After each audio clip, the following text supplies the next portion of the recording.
Good day, class.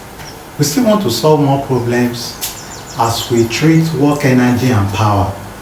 In my last video, I discussed all the formulas needed to calculate work, kinetic energy, potential energy and power. Today we want to see an example on power. Look at an engine raises 100 kg of water through a height of 60 meters in 20 seconds. What is the power of the engine? To the solution now.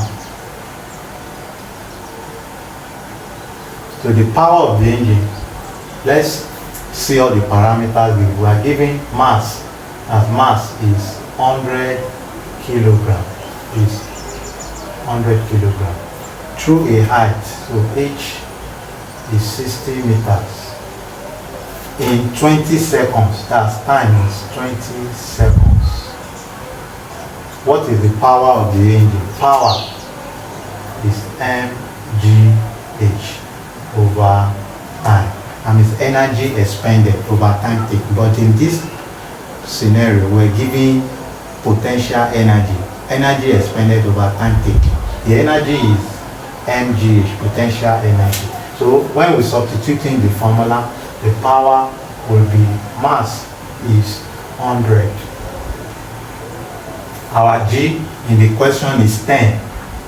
10 times our H is the height, that's 60, over our time, 20. So we have power. So when we cancel the zeros, we are left with 2 here 1, 2 in 10, 5. So 5 times 10 times 60. So 5 times 10, 50. 50 times 60. So 0, 0. We have 5 times 6, that's 30. That's 3,000 watts. So the power in the problem is 3,000 watts. I think you have gained something in this video. See you in my next video. Bye.